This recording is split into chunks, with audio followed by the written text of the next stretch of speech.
What's up, y'all? This is your boy D Jackson. Welcome back to the Drop That Podcast. This is hip hop talk. Now, but before we get into that, check out Lead Back TV, okay? Over 10,000 channels, movies on demand, every sports channel, multiple languages, every HBO. I guarantee you this shit. Pay-per-views, shit's insane. Get it on your iPhones and your Androids if you're biased for either one, okay? Only $25 a month. Check them out. Laybacktv.com, LAYBACKTV.com, and check them out on official _ Layback TV on Instagram, okay? Show them some fucking love. Now, let's get into some motherfucking hip-hop talk. Whoa! What are we going to get into? You know what? Let's crash out in the beginning, okay? Jim Jones. Damn, he's been on a tear. And I'm wondering if it's an album rollout too. Because he's been on the Joe and Jada podcast. Shout out to Fat Joe and Jada Kiss. He been on Nightcap with Shannon Sharp and Ocho Cinco. Shout out to them. Talking shit that first he said he had more entries in the billboards than the legendary Nas. Nasty Nas. Huh. And then, he's revealing, I really mean it, the Dipset track was a diss to Nas. Fell under the radar because I bought that Dipset album. And I didn't even notice. And I bought the physical copy. Let's get fucking real with that one. Let me see. Well, as far as entries go, I think he's bullshitting because, off the top, I'm not even going to Google this because I should Google it. Because Charlamagne on the Breakfast Club, shout out to them, Lauren London, Just Hilarious, and DJ Envy. Charlamagne actually stated how many entries Nas had over Jim Jones. So, obviously, he stepped in shit when he said that. But off the top of my head, I know certain albums that went number one, right? It Was Written. I Am. Let me see. Hip Hop Is Dead definitely went number one. That was his debut on Def Jam. What came after? Oh, Untitled. That was supposed to be Nigger. That was supposed to be the album. That went number one, believe it or not. Life Is Good, which was a cult classic to me, number one. Yeah, that was the only ones I remember being number one. I don't think Jim has that. And he did say that his son, shout out to his son, can't name one Nas joint. Okay. It's a little bit of an unfair type of statement because that's your son. I'm pretty sure your son loves you, so he's gonna ride with you. You know what I'm saying? And he knows your music. But my kid can't name a Nas joint or Jim Jones joint. And that's respectfully because my kid comes from a different era. You know what I'm saying? So she don't speak that kind of hip hop, and she ain't from New York like me. So, I dabble into more of New York hip hop and New York artists than she does. But with that being said, what else did he say? Oh, he could rap circles in the booth with Nas. Okay, now you need to fucking stop. You need to stop because due to the two trilogies that Nas and Hit Boy gave us, which were the King's Disease 3, the King's Disease trilogy, and the Magic trilogy. No, you can't. You know what I mean? You didn't go head to head with one of the GOATs named Jay-Z and arguably defeated him. And then get signed by Jay-Z years later. So, I personally can't name, I can only name one joint from Jim. We Fly High. You know what I'm saying? And that was the joint. That shit was fucking fire. You know? But I can't name it. And I'm not going to give him Pop Champagne because, you know, a lot of people said that Pop Champagne was Ron Brow's joint. You know what I mean? You share that joint now? Okay. But I don't see, you know, Jim Jones just got done performing at the BET Awards. What, you know, we're in 2025, right? We're halfway through 2025. And Jim Jones was asked to come to BET Awards and perform. And what did he perform? A relevant joint that he likes to state that he's relevant more than Nas? No. He performed a joint from fucking 20 years ago. We Fly High. His biggest fucking record. But with Nas, you know, he only gave him credit for Illmatic. Damn, that's kind of fucked up a little. But it's like, Hate Me Now? What? We ain't gonna rap Hate Me Now because it was featuring Diddy? Fuck out of here. Everybody was jamming that joint regardless of what. So, yeah, let's not talk that shit. That's dumb shit to say. What else we got? Yeah, I don't even think this is like a compelling argument when it comes down to Jim. You know what I'm saying? Like, he just gets people talking, you know, and if he's doing, and that's what his goal was, salute, mission accomplished. But other than that, no, because in the end of the day, you know, you bring in Nas into the mix. Nas has been chilling. He gave, during the whole fucking last 5 years, he's given us 6 albums, and one of them got a Grammy. One of them. And it was his first Grammy. You haven't even got a Grammy yet, so. And he's secretly, well, it's not secretly, he's been working hard with DJ Premier to give us a classic album. You know what I'm saying?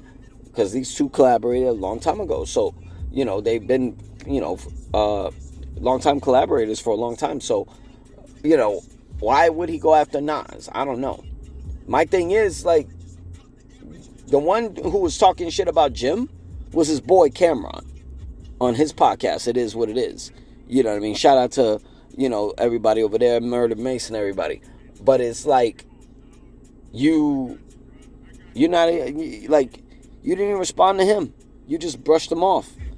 I can understand that because that's a Dipset brother right there, but why bring Nas in this shit? You know what I'm saying? Like, he needs to stop. So I'm moving on from that shit. Let's all grow up. Let me see.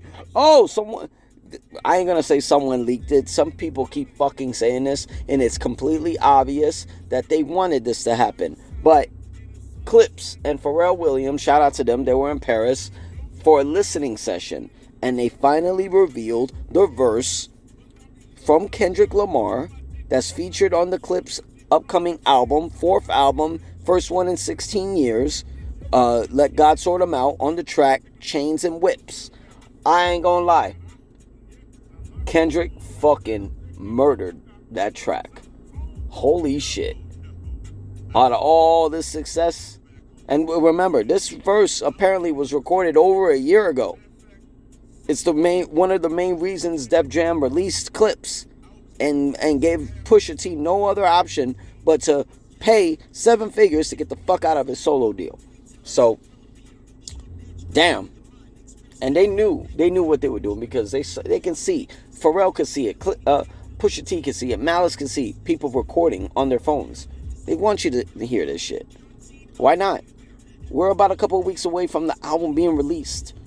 This, so far from what I'm hearing, yo, that's already 3 fucking tracks they gave us. 3 tracks they gave us of sneak peeks. Since the announcement of the album, since the announcement of the signing of Roc Nation distribution, since the announcement or little moments of Pusha going at Travis Scott, which, Travis, you should sit the fuck down. This is for elite MCs. You're not it. Continue doing your rap. Utopia was a pretty damn good album, I believe. I think it was better than Astro World. Let's leave it alone. Okay, let's just leave it the fuck alone. All right. I know you're gonna probably make a fucking a track at Pusha or Clips in total. because you got Jack Boys 2 coming out. Just leave it alone. Leave it alone. But yeah, they gave us Ace Trumpets fire track. They gave us So Be It, So Be It. And now they're giving us Chains and Whips. This is gonna be a fire fucking album. If this is what the album's gonna be, this is gonna be crazy. I can't fucking wait for it. It's one of the aside from Joyner Lucas's new album ADHD Part 2, Clips is also Let God Sort Them Out. Clips album is what I'm anticipating for. You know what I mean? I still remember the day on my birthday. My gift on my birthday was Clips album, debut album, Lord Willing. Can be more physical copy, okay? Let's get that shit right. Back in 02. So, yeah, so shout out Clips. Can't wait to it. Shout out Kendrick. Holy fuck. You gonna make everybody get their pen. Tighten that shit up. Before we get out of here, we got 2 little things to discuss. Cardi B finally announces her new album, Am I the Drama? Coming out September 19. And, people are making noise about it. It's already got a shitload of 1.5 million pre-orders. What else? The tracks WAP and Up are going to be on the album. Which they think that's a red flag because, it seems like they're really, desperate to recreate the same magic as her debut album Invasion of Privacy did, which that was back in 2018. A different Atlantic Records is pushing this album, not the same people. So I think it's a little bit, I don't know if I would say desperate. Like, why the fuck not? WAP was a big hit. Up made some noise. The track Outside, we didn't get any visuals on it, so hopefully she puts out a video for it. But a lot of people think this album is being rushed, which I disagree. It's been 7 fucking years, okay? 7 years since her last album. And she's making an announcement in June, 3 months ahead of time. I knew the album was coming either end of summer or right after it, like third quarter, because she's the host of WWE SummerSlam that's going to be live at MetLife Stadium in Jersey. The Giants' home. Not the Jets, the Giants. She wouldn't be doing this shit if there was not a rollout coming. This is a perfect rollout. She's going to be hosting a month before her album comes out. It's the perfect setup. And I'm thinking that it was aimed at that because when MetLife Stadium for SummerSlam was announced, they announced her already. This was months ago. So I already saw this coming. I just didn't know if it was August or September she was going to do it, but it was close. So shout out to her. I hope she does well on this. I wonder what she's going to say. Album cover is fucking dope. I think it's better, a little bit better than what the first one was, the first album. So let's see what she could do. Sophomore jinx? I don't know. Maybe not. But, she was enjoying herself over there in Paris for the Beyonce Stop tour. Beyonce stopped in Paris. Stadium. The stadium for Beyonce in Paris was 10 times different than how it was at SoFi Stadium. Paris looked full. SoFi Stadium didn't. They treat her different in Paris. She brought out her husband, Jay-Z, to do Crazy in Love, to do Drunk in Love, so he can do Niggas in Paris track. They had a crazy, and it's kind of sparked a rumor somewhere where possibly next year Jay-Z might be, performing at the halftime show. So we're gonna have back-to-back years where we're gonna have rappers as the halftime show. Jay doing it. I always thought eventually he was gonna do it.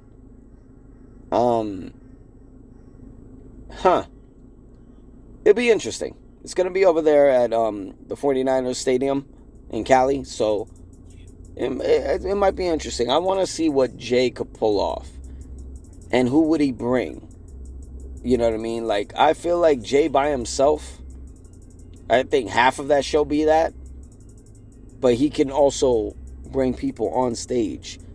You know what I'm saying? Why not bring Beyonce? Why not bring Rihanna? Why would not bring Jeezy? Jeezy ain't never been on it. I don't think he's bringing Ye. But if Jay is going to be at the Super Bowl, let's just say if, would this mean we're going to get a Jigga album next year? Why not? I think he should give us the best work he got, you know, and really ride off in the sunset. He don't need to be in MCing anymore. But I feel like Jay coming out with an album is going to depend on the producers he's going to work with, you know. I don't feel he's going to be working with Kanye. Nobody really wants to do it. Not anybody from formerly Good Music. Not Pusha. Not Cardi. Not Big Sean. I mean, look at that. Like, Ye, and like everybody who worked with Ye do not want to fuck with Ye right now. And the top three people are Big Sean, Kid Cudi, and Pusha T. Those are your three biggest artists from Good Music. I don't want to see him working with No ID. I'm sorry. Some tracks were great, but I am not a fan of the 444 album. Sorry. Some people are going to be biased about it, but whatever. I'm going to be real about it. Okay? I got my top 3 albums from Jigga. And it ain't the ones that fucking he picked that are his top 3. Not Blueprint, not motherfucking Reasonable Doubt, and not Black Album. Even though I bought those copies, physical copies of those albums. You know what I mean? My top 3 of all time is going to be Hard Knock Life, Volume 2, Blueprint 3, and Magna Carta Holy Grail. And because he has a different relationship when it comes down to the producers he picks. And those albums show it. Multiple producers. You know what I'm saying? Multiple. You know what I mean? Like the Pharrells, the Ye's, the Timbalands, the Swizz Beats, all of that. You know what I'm saying? So just saying. So I really think, I don't want him to be just one producer. And if he does do one producer, I don't want him to do Timbaland. I don't know what the fuck his mind is now. He's doing the whole AI bullshit, label and artists and everything. He was better off on fucking drugs, okay? That's my favorite producer of all fucking time. I met him last year. He was an asshole, whatever. But he's my favorite producer of all time, and I don't know what the fuck he's on now. If he's off drugs, he need to get his ass back on it. If I had to pick one producer that I feel like if Jay was to give us one LP, one final LP to work solely on, I would love to see him do it with the reinvented Pharrell Williams. Pharrell is fucking killing it and coming back. He's got a new track with Rick Ross coming, and he's EPing and producing the entirety of the Clips album. Let God sort him out. So hopefully, if that's Jay's shit, who knows? We might get a sequel to one of the classic albums. You know, maybe not the volumes, maybe not the blueprints, but maybe a Reasonable Doubt too. Who knows? All right.